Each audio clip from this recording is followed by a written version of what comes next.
Bhagavad Gita Chapter 2 Sankhya Yoga, verse 15.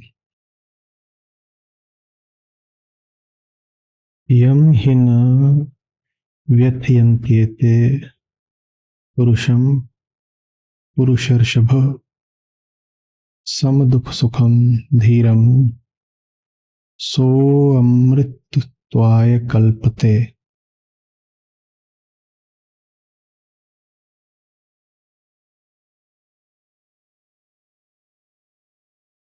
He is the bull among men, the foremost among men, Purusharshabha,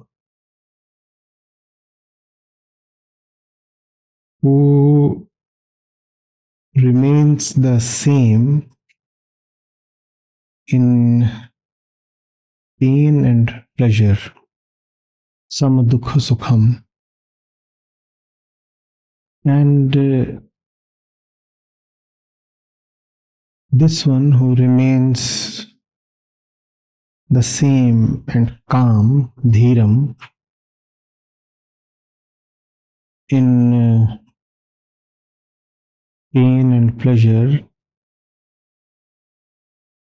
does not get disturbed. Vyathayantyete. He surely attains to immortality.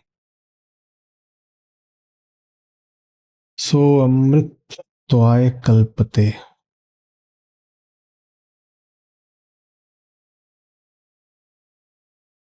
Two or three very important and fundamental principles are embodied in this verse, and if you listen with care,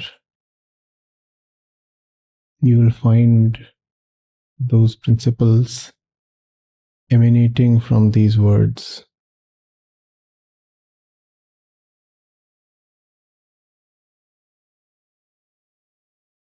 First is the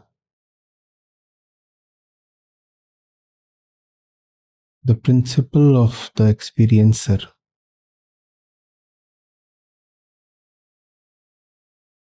And the second is the matter of death.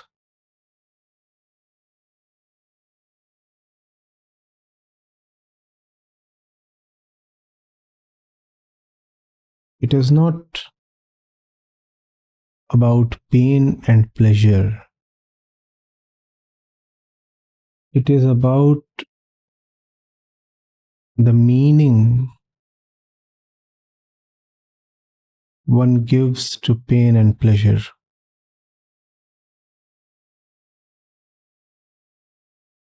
Experience in itself has no meaning sans the experiencer. The experience is for the experiencer. The experiencer constructs and interprets the experience in his own image.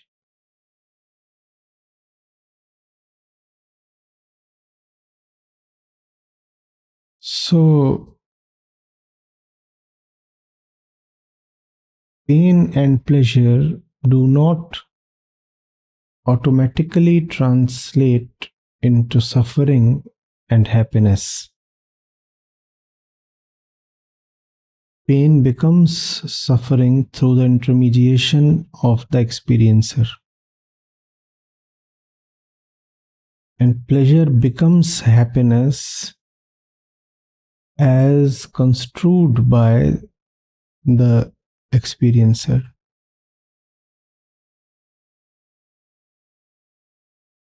When the experiencer is an idea of itself, then all it has is a certain hollowness. No idea is ever complete or perfect. The experiencer is the ego. The ego is nothing but an idea of itself, a thought, a principle, an image, a dream, an assumption, speculation, a conjecture, a belief, a superstition. That's what the ego is. The ego is the experiencer, and the ego is fundamentally an incomplete entity of its own making.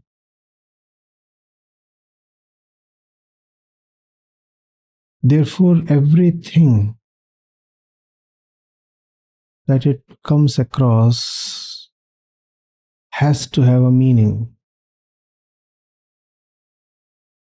The ego cannot leave things as they are.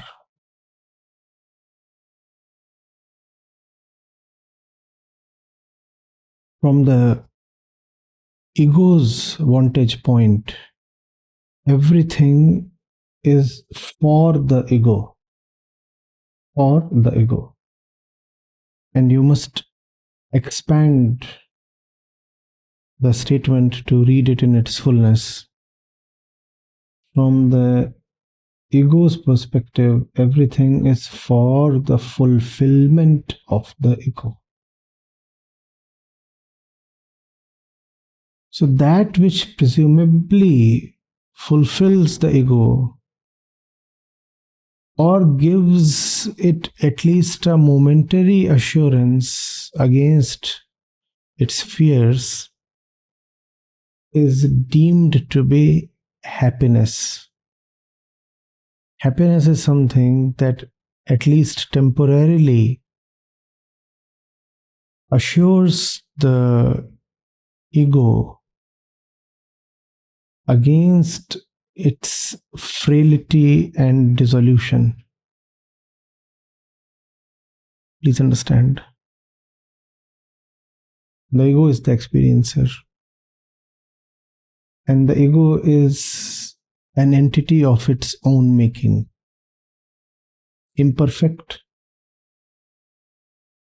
frail, brittle, insecure, having no rootedness in the ground of reality, just an apparition, forever incomplete, always in the making, always in the process of becoming, strive, trying and striving. And when such is your condition, then everything that you come across must hold meaning to you, because your meaning is not contained inside yourself.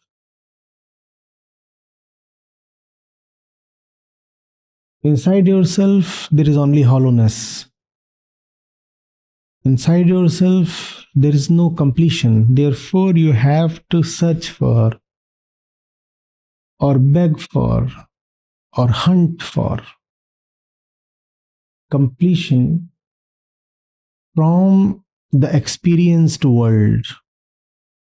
So the world holds a lot of meaning to the ego. Conversely, the more is the meaning that the world holds to you, the more are you just an incomplete ego. What extent are you ego rather than the pure self? can be determined by examining the extent to which the world holds meaning for you. The more the world signifies something important to you, the more it is guaranteed that you are living away from your truth and in your imaginations and speculations. So, to the ego, the world is meaningful. The world is a supplier of fullness and also a robber of all that you have. The world can give, the world can snatch away.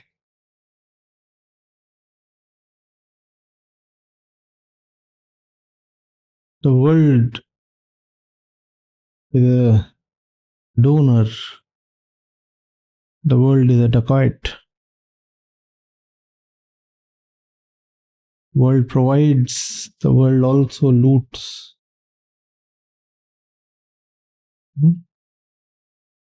And all this is to the ego.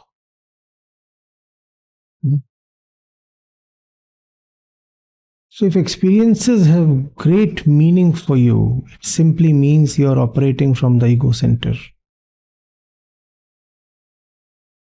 When experiences have great meaning for you, then pleasure will translate into happiness. Pain will translate into sorrow.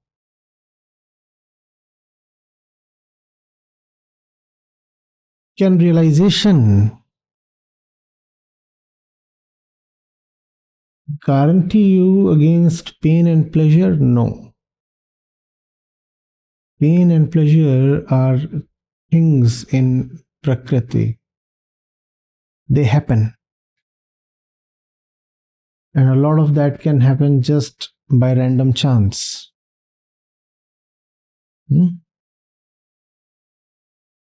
Yep. Taking a stroll, a wanton coconut can fall on your shoulder or back or head and injure you. There will be pain. It does not matter how realized you are. Coconuts do not especially care for realization. Coconuts can fall. So there will be pain.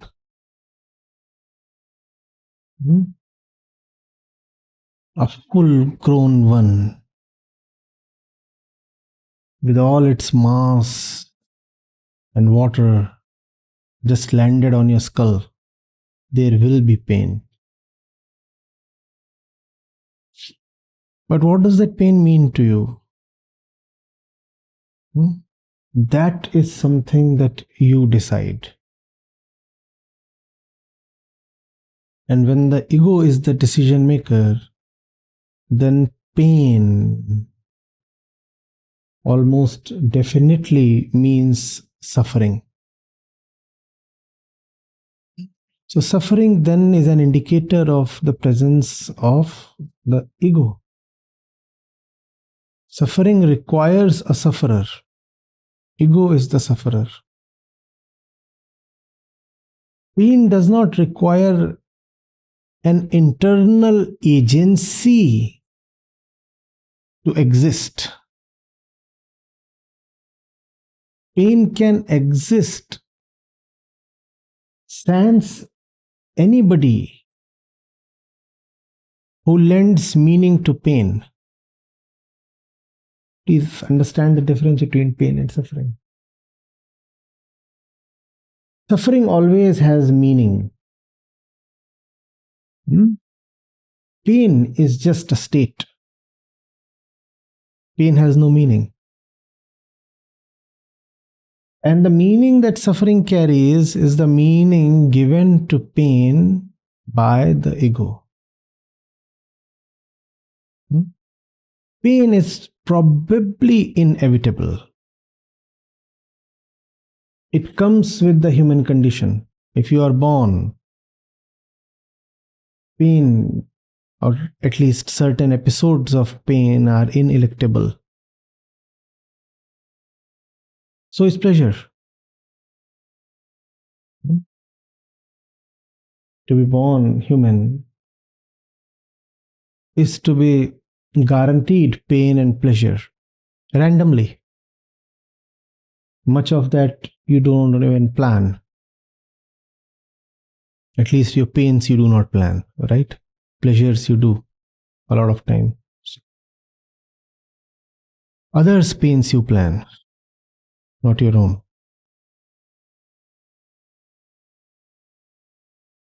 So those things just happen.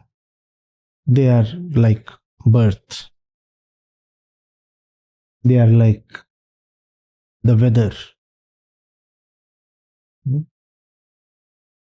By chance, fickle, random.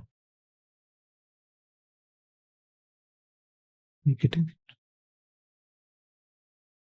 But when those things have meaning, then there is a problem for the one who lends them their meanings.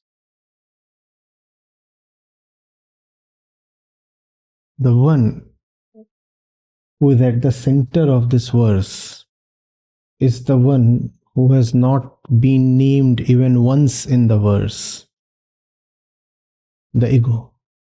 We have talked of pain and pleasure, and we have said some dukh, sukham. We have not said who is it that would remain some. That is stable, calm, poised, equanimous in dukh and sukh. The name of that entity is the ego.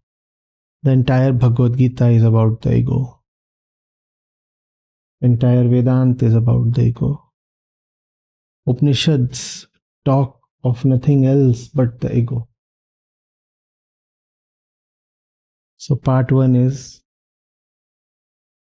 the more you operate from the ego center, the more the world will mean a lot of things to you.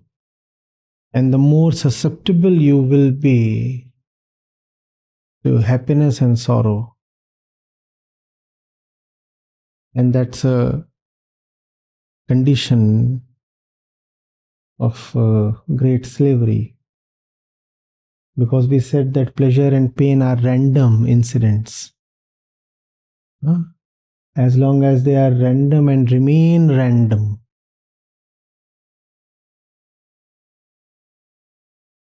no loss, no problem. But when we start giving meanings to those things, then there is a lot of problem.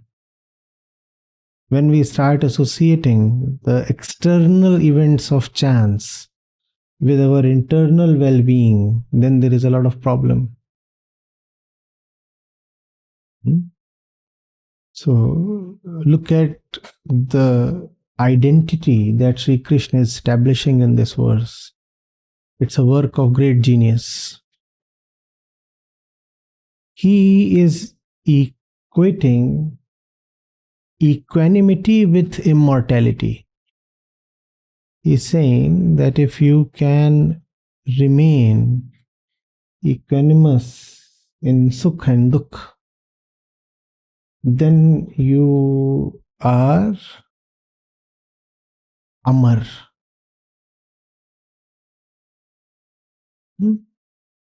Then you have attained amritatva. So amritvaya kalpate. Equanimity is immortality. What exactly is he saying, and how can these two be identical? We have looked into the first of these, equanimity. We have seen how being perturbed by the unpredictable, random, fickle conditions of life indicates that one was either expecting a lot from life or was apprehensive about life.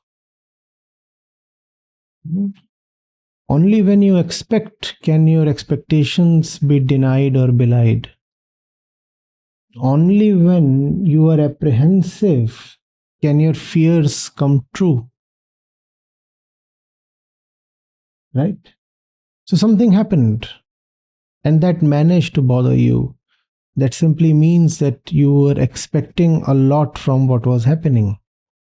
And to expect is to operate from your position of desire, want, incompleteness. Else, why would one expect anything? So, one side of the equation dealing with equanimity is about the ego.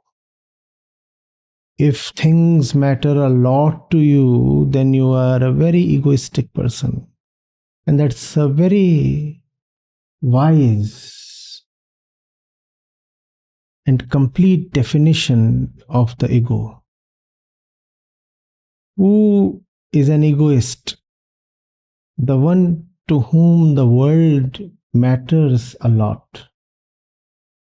The one whose sorrow and happiness are tied to worldly conditions is an egoist. You're happy. Why? Because something happened out there.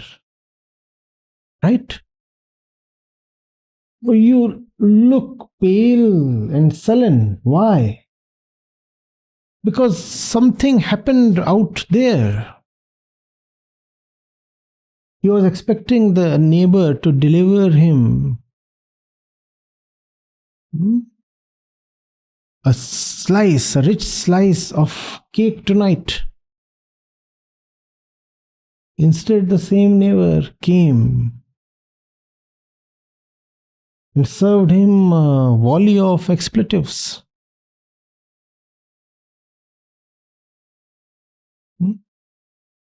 He is down now.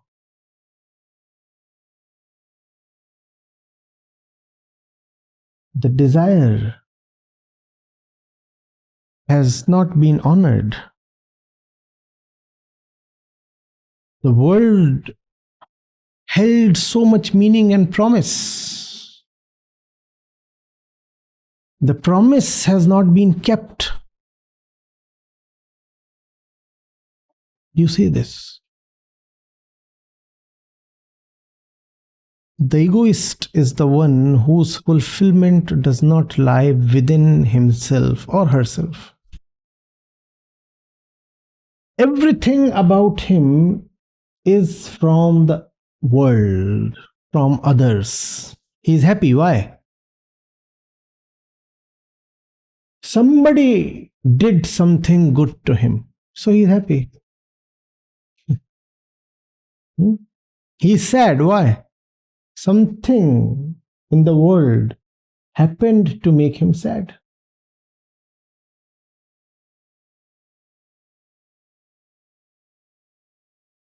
Are you getting it? He's afraid of others. He is dependent on others. He was born of others.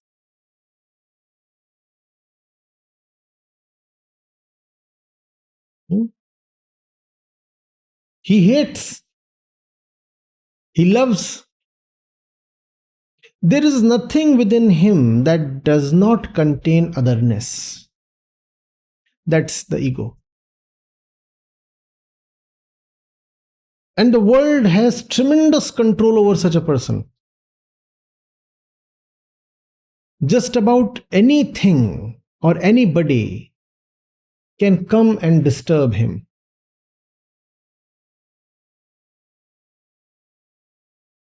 He has no inner mastery. He has no inner sovereignty. A random person on the road can easily manage to offend him, unseat him,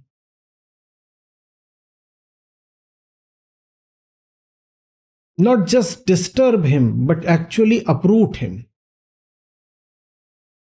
That's the egoistic person.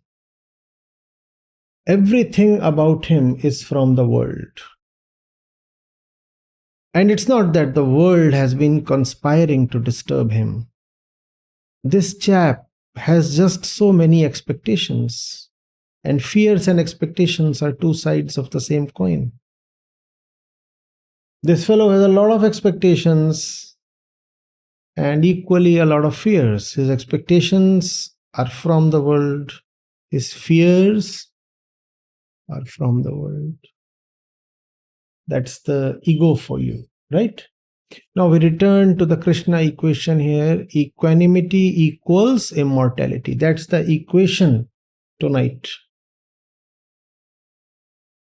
So we saw that equanimity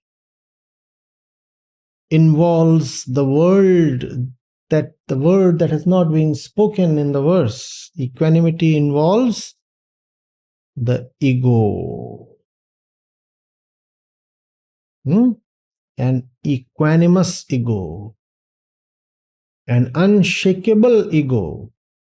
And the ego is unshakable only when it is seated in the truth or Atma, the self. So equanimity is about having an ego that just cannot be shaken, disturbed, affected, afflicted, controlled, conditioned, influenced. That's equanimity. Samta. Samta. My ego has found its love, its proper place. It now sits in the lap of the true self, the pure self, Atma. And it loves that place so much that you just cannot get it to get up. Does not matter how much you lure it. Does not matter how much you scare it. It refuses to leave its lovely abode.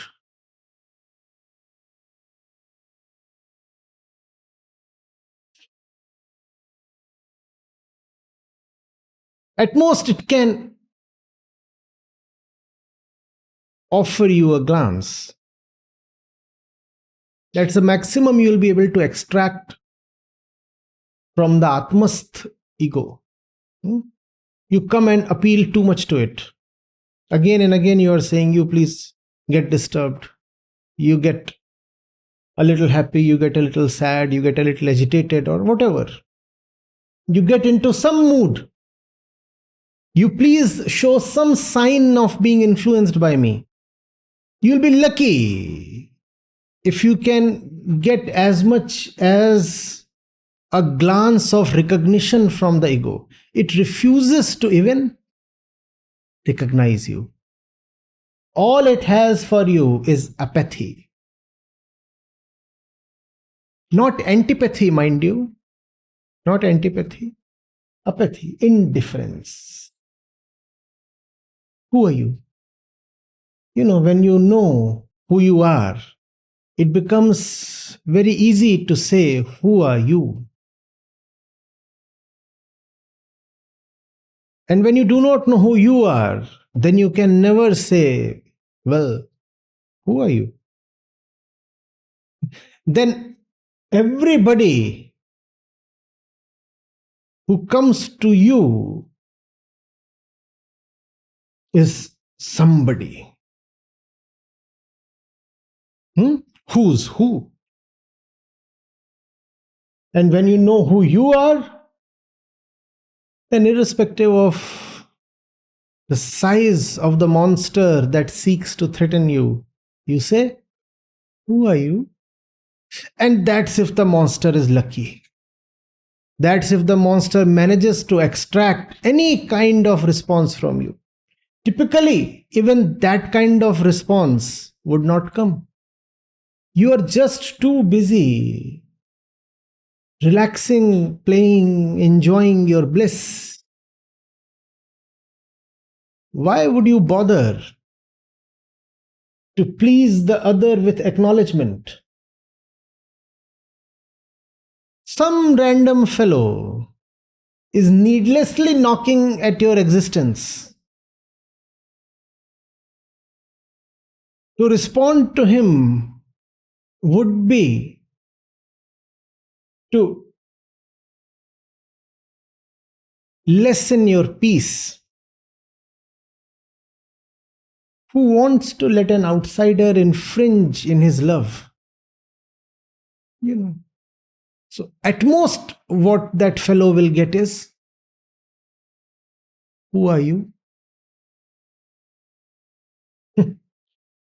A glance of indifference. That's all. That's all. Are you getting it?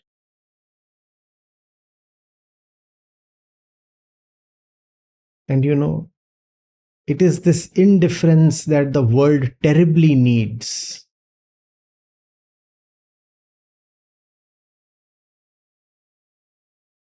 We often talk of empathy towards the world. No. Even empathy is not needed. This would surprise a lot of us.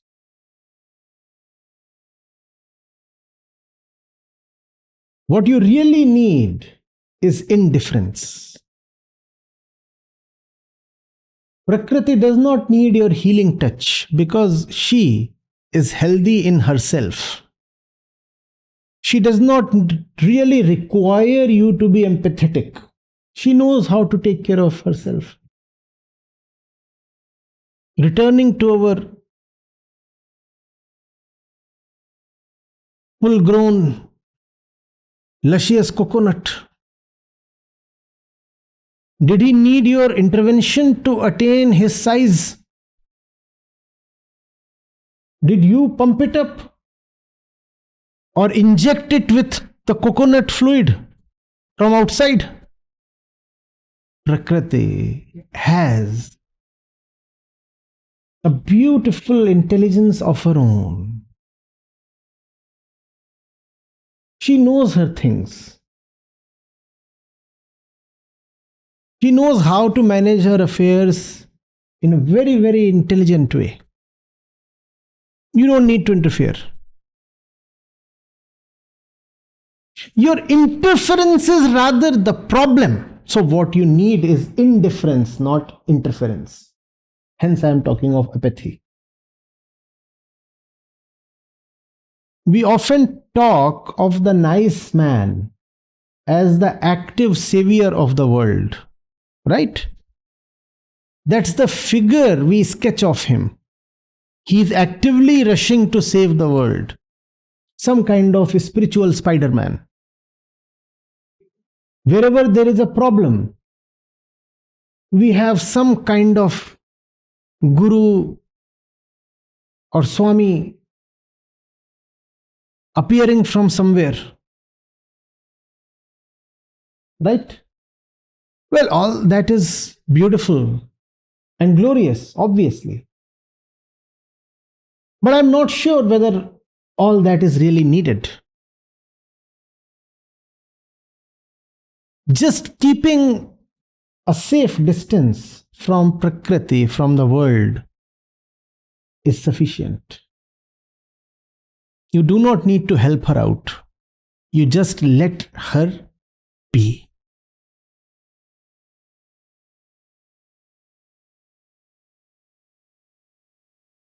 But the problem is that the ego, just as it thinks of itself as the victim, also loves to play the savior. Sometimes it is the victim, at other times it is the savior. I am the one who did a lot of mischief, and now I will be the one who will correct all the mischief. That's not really needed. Rectification of mischief is in itself a bigger mischief. You just stay away. And you can stay away only when you have that little cave of love of your own.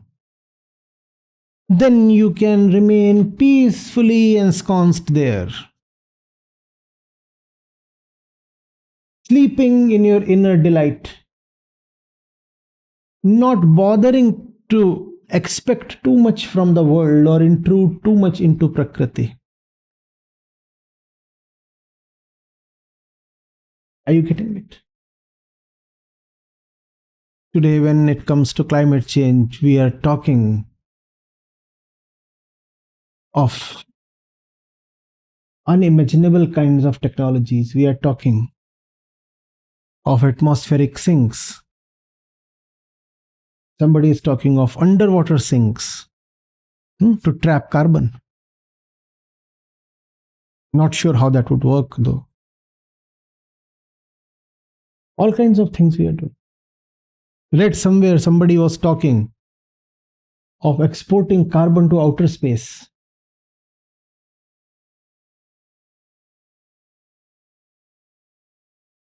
And obviously, green vehicles are the thing of the day. The government has sought to acknowledge them by glorifying them with a special kind of number plate. Go green. Just that it is now being conclusively proven that the carbon footprints of electric vehicles is actually bigger than that of petrol or diesel vehicles. So much for your ability to correct your mistakes. You say, I put so much of carbon in the atmosphere. Now I will be the one who will pull the carbon back. In trying to pull the carbon back, you will only generate even more carbon. The world will take care of itself. You just step back. Spirituality is about stepping back. Go back into yourself. You have your sacred shrine in your own heart. That's where you must love to rest. Are you getting it? Then the world does not mean too much to you.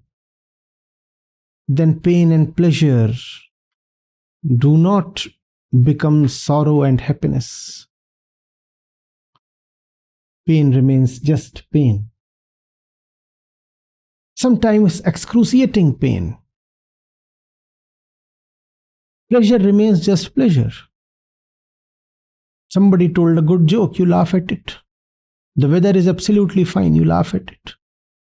The food was tremendous today. Oh, you loved it. But that's all.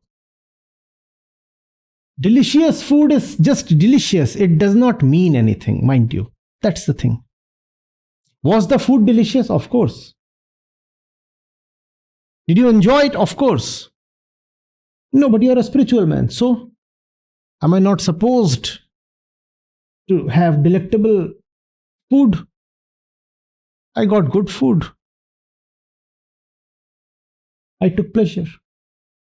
But does that mean anything? No, of course not. What does that imply? That implies that if tomorrow I do not get the same kind of delicacies, I would still be equally all right. Today I got them. It was great. Tomorrow I won't get them. It would still be great. That's what. It meant nothing. I took it, but it meant nothing. Equally, I lost it. I acknowledge the loss. Obviously, there was loss. But it means nothing. Nothing has any meaning beyond itself. Things are facts, meanings are imaginations. So things exist, meanings don't. For me, there are a lot of things, but nothing in my purview holds any meaning when it comes to my inner existence. That inner existence, you could say, is either meaningless or has an innate meaning. An innate meaning not dependent on the world or experiences or Prakriti.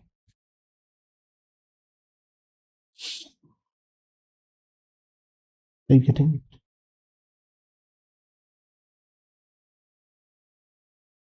it? Now we come to immortality. So, what is it to be immortal? To live for long? To never physically die?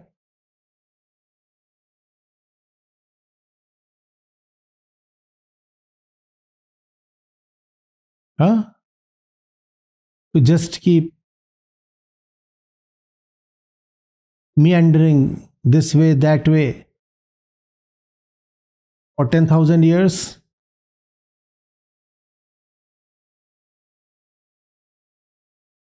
Hmm?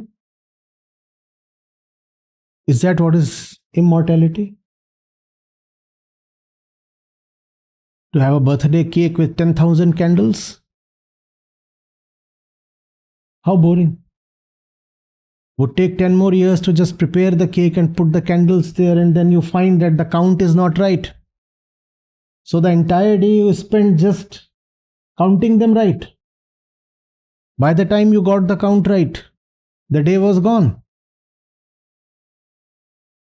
Pathetic. What kind of birthday is this?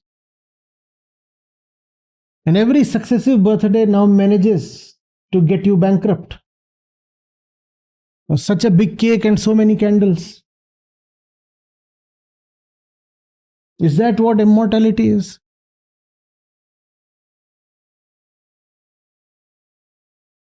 Immortality is the absence of the one to whom there is death.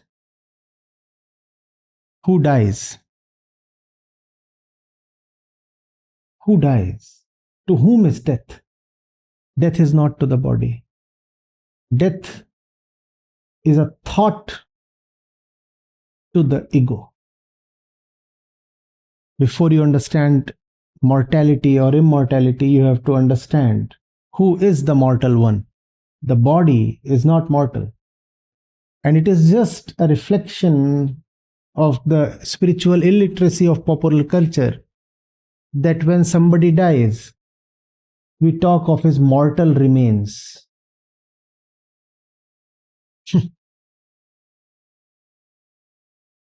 Please understand, it is the ego that dies. The body does not die.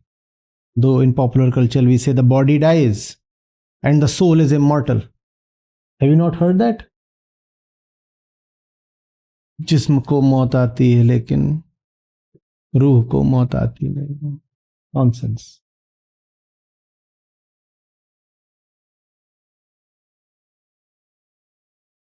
It is the ego that has the concept of death. It is the ego that shudders at the thought of death. Ever found your hand nervous thinking of death? Was your hand ever nervous, or your nose or your eyes or whatever? It is the ego that has this concept of death. Do you get it? So as long as there is the ego, there is death. That's what is meant by death. Death is another name for the ego. So there are two centers within you. The death center and the Amrit center. Amrit is the word, mind you, not eternity, not immortality. Amrit, just a denial of death. So within you there is the death center and the non-death center. Amrit. Amrit. As long as there is the death center, there is death. What is immortality then? Not to be operating from the death center. Immortality is not about expanding your physical existence in time, furthering your physical life by 40,000 years. That is not immortality. That is just juvenile imagination, fit for comic strips, not for serious spiritual understanding. To be immortal is to be at the right center within this moment. Immortality is a thing of this moment. It is not a stretch in time. At this moment, if I am from the right center, then I am immortal. You are immortal. To prove yourself immortal, you do not need to show your age certificate.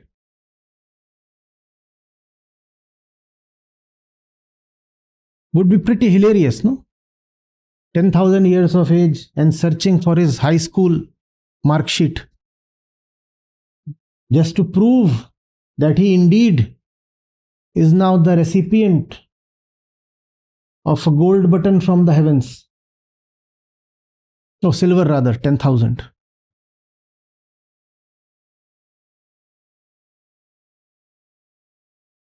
If you are to be immortal, it has to happen now.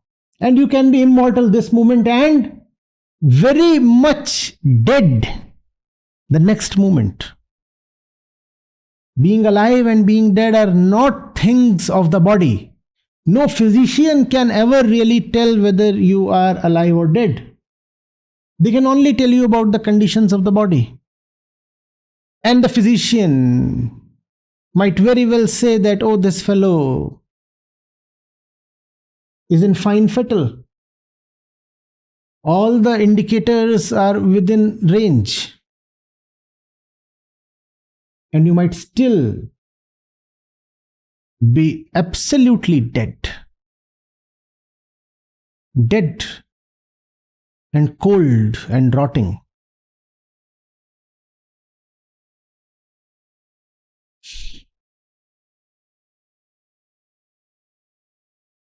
So when are you dead? When you operate from the ego.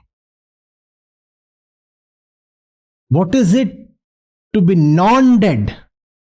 Amrit. Not dead, not dead. Amrit, not dead. What is it to not to be dead?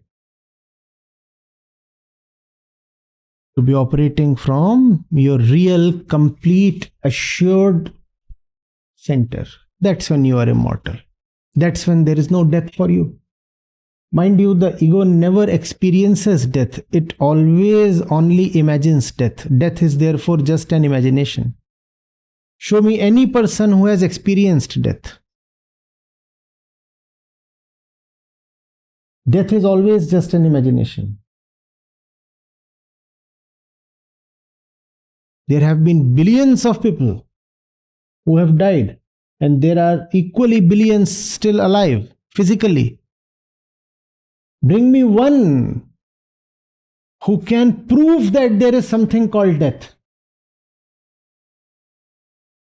Show me one who can prove that there is something. Yet everybody talks of death. And that's what death is. Talk, blabber, prattle, yak, yak, yak, death, death, death. Where is death? Where is death? Except in your thoughts, show me where is death.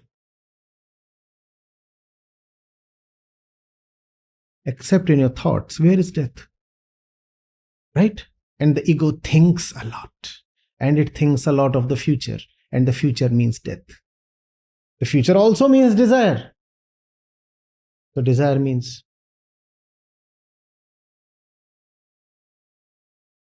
what does the future mean for you? Desire. But the future is obviously also desire is death. And both desire and death are to the ego. Therefore, just as equanimity meant egolessness, similarly, immortality means egolessness. That's all. There's going to be no Ashwatthama roaming around. Such a jobless fellow. All he has been told is to wander.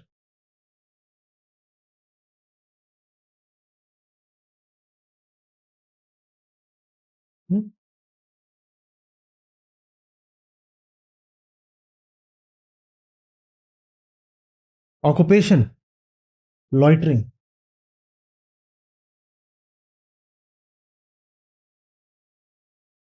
Makes no sense. No?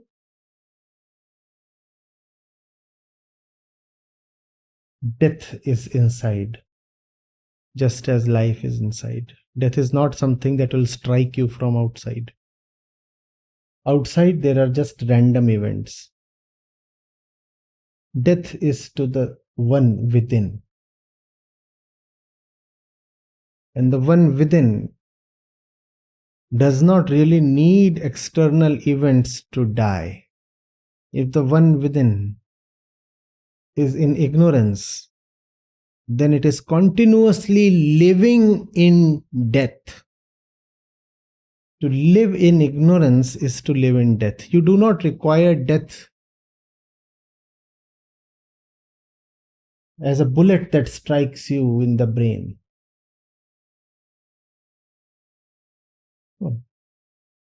That's not really needed. Death comes to us far more easily and far more continuously. The more you keep living from the wrong place, the more you keep maintaining a flawed concept of yourself, the more you are continuously dead. Continuously dead.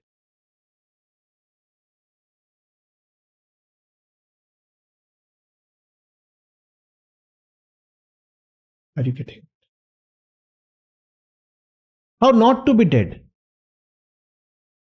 Read the equation then from the opposite side. Till now we have been saying equanimity equals immortality. Now let it say immortality equals equanimity. If it is death that scares you, Krishna says, become immortal, son, by treating everything in the world alike. That's immortality.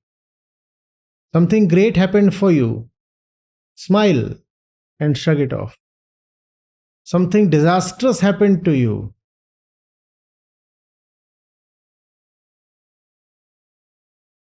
And then shrug it off. You're immortal now. Immortality is a carefree shrug.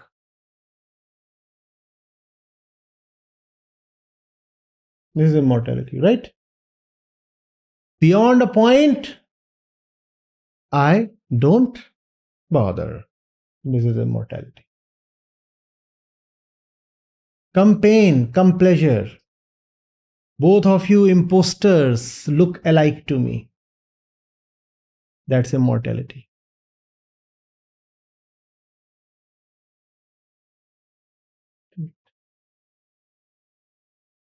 Immortality is to see the childishness of the ego. Little child always afraid of obliteration. That's the ego. Little child always thinking, oh, what will happen of me? That's the ego. That's death.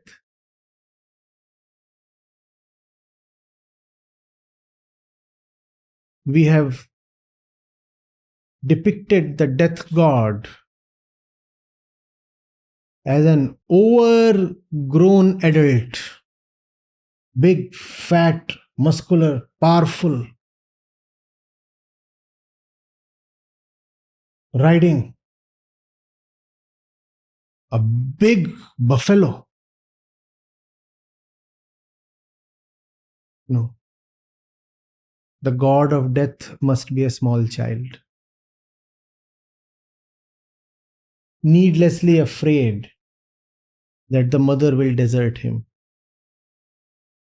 That's the right representation of the god of death, the baby god. Ever seen baby monkeys? Really small ones. They keep sticking to the mother. And if for a few moments they are left alone, have you seen their eyes? How wide eyed they become? What's going on? The mother is by their side or somewhere nearby. That baby monkey should be the moniker for death. Needlessly afraid. Afraid of its own imaginations. That's death. And convinced that there is cause for fear. In its own world, the baby monkey is totally convinced there is definite reason to be afraid. Well, there is no reason.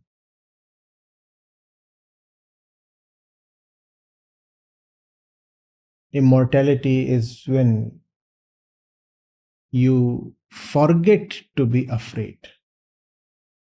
Immortality is when you get something so dear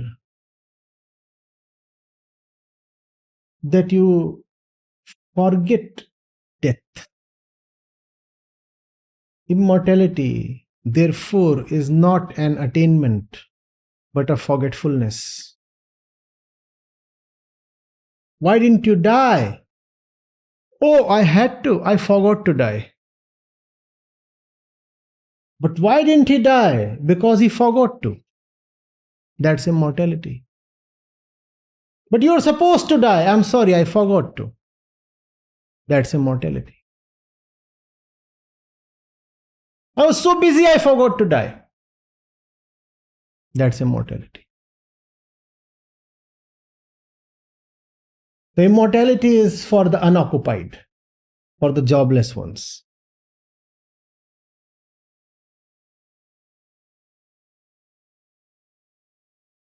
For the existentially unemployed.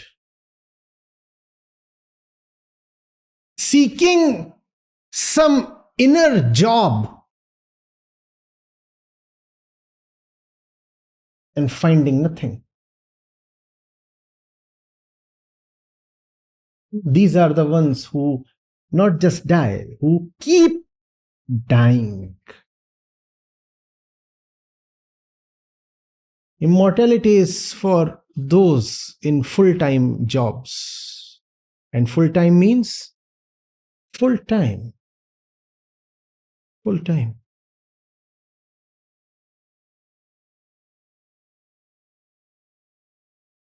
There is a song. I said, there is so little time to live. There is so little time to live. And then the next line said, where is the time to? They said, no, the song went this way. There is so little time to love. Where is the time to hate?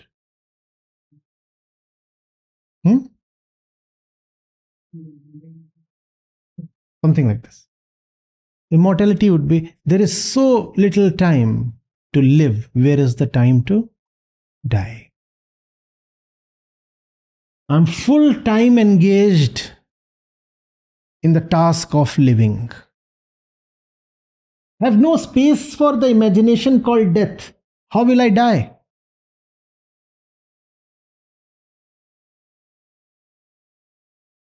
How will I die?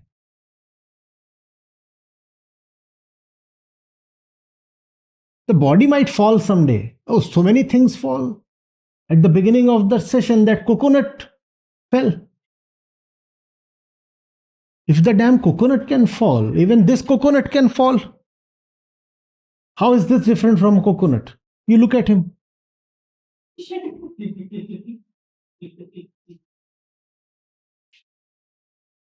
Only the straw is missing.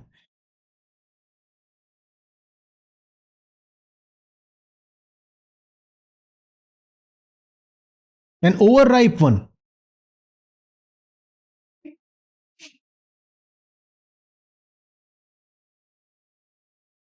So coconuts fall, the body too will fall. Hmm? Well, what's the difference? Do you say the coconut died? It fell.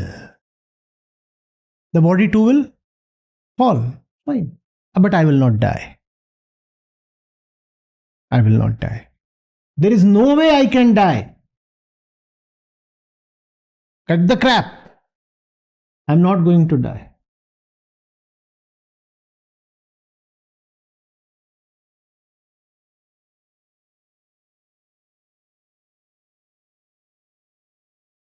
My teacher put it so beautifully. मरना था सो मर गया, अब को मरने जाए.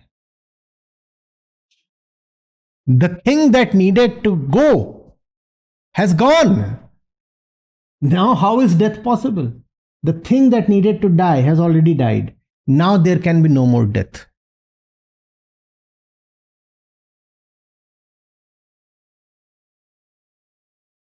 I am immortal.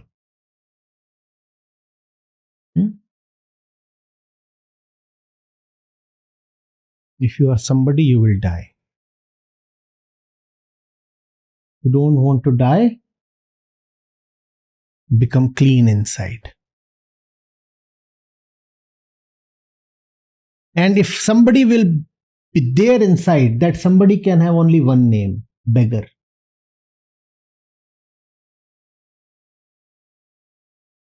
Evict the beggar.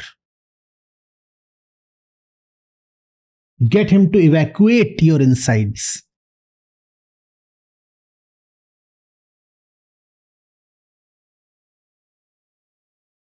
Be clean within. Now there is nobody. Now there is nobody, and hence there is nobody to die. When there is nobody to die, there can be no death. That's immortality. Is it making sense?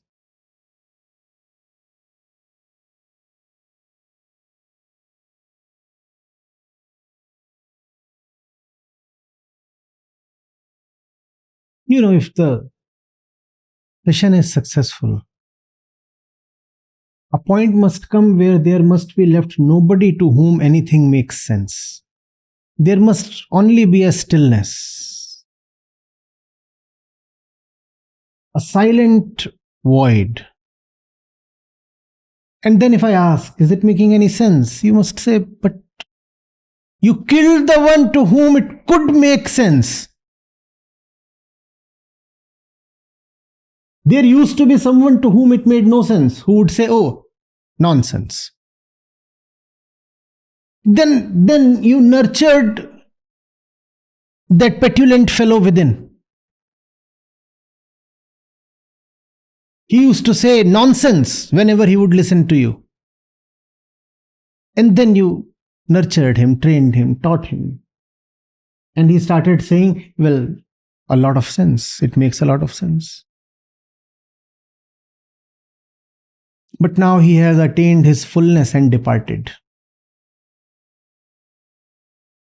Now there remains nobody within to even acknowledge whether the whole thing makes any sense. That's the height of ripeness. When you can't even appreciate the session, when there remains nobody within to even say that the session was beautiful or ugly, gone.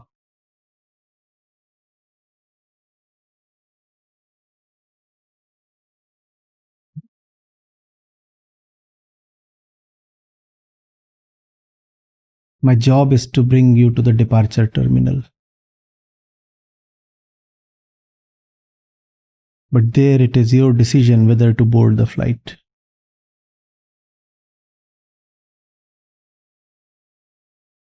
Are you getting it?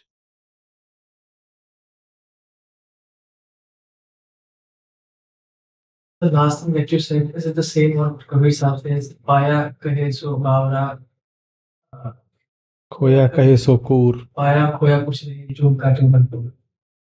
But at the last line he said, jo kate bharpur. This takes off.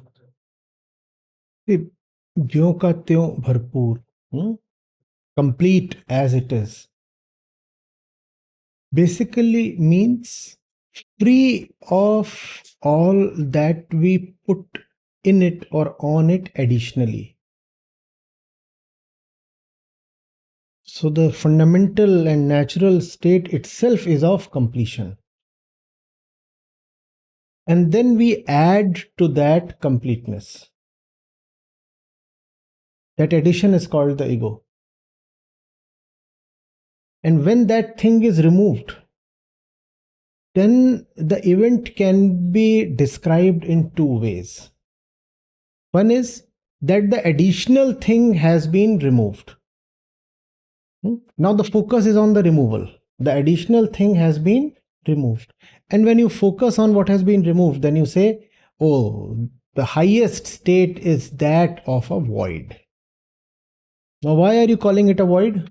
Because you focused on the removal, and that is quite intelligent to focus on the removal, because that's what we need to do. The entire process of negation, cleansing. So then you say, oh, the heart has to have a pure emptiness within. Because you are focusing on that which was to be removed. And now that it has been removed, you talk of that state as that of a clean, pure void. The other way is to look at what remains. Once the clutter, the dust, the unnecessary stuff has been removed, what is it that remains? The pre-existing fullness. So then you put it this way, ज्यों का त्यों भरपूर. That the nonsense has been removed and the pre-existing natural fullness, swabhav, is all that remains. So jiska tas bharpur.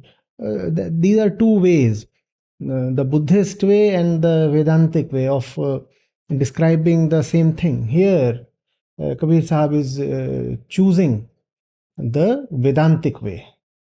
At times he chooses the Buddhist way also. Do you see how the ego, therefore, is an impossibility? The ego is an addition to fullness. And that's why it is mithya. Inwardly, you are already full. And the ego is an addition to fullness. Therefore, it is an impossibility. It cannot exist. This cup is already, now the mug is full. And you say, I added a quarter liter more to it. What you have just said is an impossibility. And that's called the ego. How can you add to that which is already complete? And that's called the Atma. You're already complete. How do you want to add to yourself? But you manage adding something to yourself. That unnecessary addition is called the ego.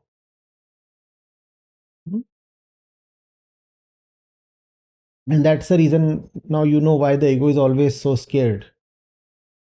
The ego is like a ticketless passenger in a reserved coach. All the seats are already pull. But this one has somehow managed to sneak in, and therefore it is always insecure. At any point, the TT might come to inspect, and then it will be thrown out. It knows it has no place, it has needlessly intruded. And the coach was doing absolutely fine even without this additional passenger, right? But it has managed to somehow crawl its way into the coach. And now it is making all kinds of excuses and doing all kinds of silly things, trying to make relationships. That's what the ego is always doing, no? Trying to please someone or trying to get into a brawl with someone. Somehow it is trying to make itself relevant. The thing is, you are totally irrelevant. Get out. You have no place here. Get out. The place is already full and happy and occupied. Contented. But the ego, imagine first class reserved coach, and there is this destitute trying to play over smart, entering this cabin, then that cabin, trying to evade the TT in all ways possible, hanging by the ceiling fan in the toilet. Somehow it has to remain invisible, undetected, but always afraid. Always afraid. That's the ego. It knows it is needless. Additional. And additional not in terms of surplus. Additional in the way of the tumor. Just as the tumor is an additional nonsense in the body. It is a part of the body, is it not? But it is a needless part of the body. The body will do very well without the tumor. The ego is a tumor within. Remove it in whatever way possible.